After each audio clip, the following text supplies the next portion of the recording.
Pentagon.org, the War and Peace Report. As we turn now to a story that reveals the real source behind the Bush administration's decision to raise the terror alert level to orange 6 years ago.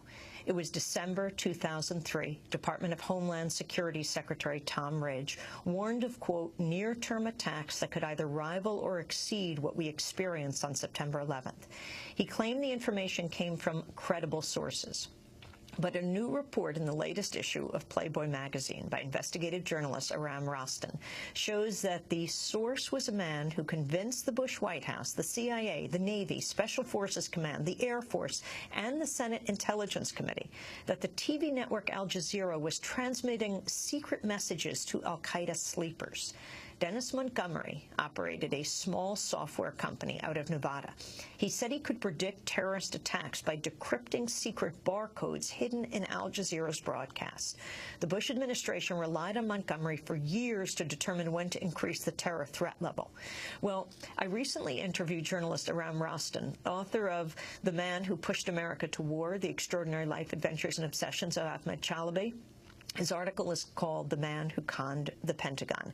I began by asking him just to explain the story.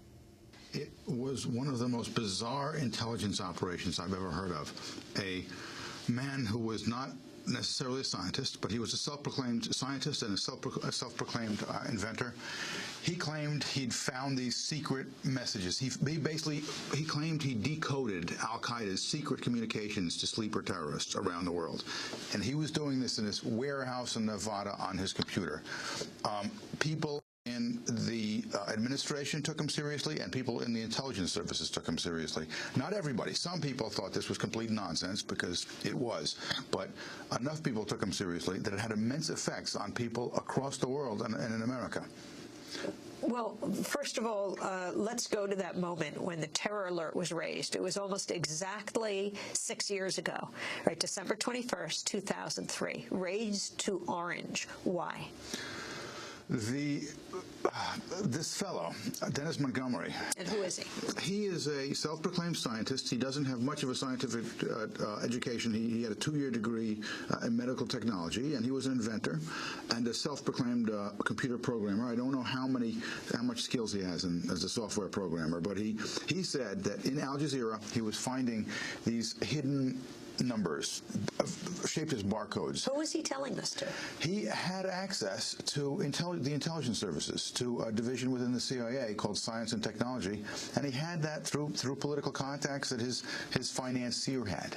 And his financier was? His financier was a former aide of the former right-hand man to Michael Milken, the disgraced junk bond king of all things. From many years ago. Yeah. He went to prison. Michael Milken went to prison. Now, the fellow who was financing Dennis Montgomery, Warren Trepp, he never went to prison. This SEC went after him, but never successfully.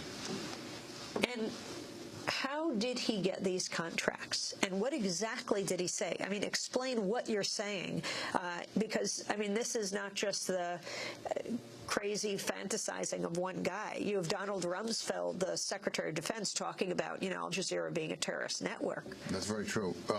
So people saw Al Jazeera in this light, this negative light. The administration did already, perhaps. But what he was saying is it had no idea. No, it didn't matter what the content was. He was saying in the electronic feed from Al Jazeera, there was little secret bits of information injected in it technologically, just little little bits and so forth. Perhaps the pixels were rearranged, and he was able to decode it all.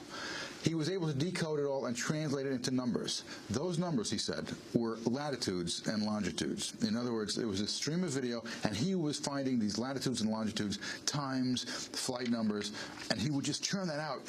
He would call it, this is my output. This is the Al Jazeera output.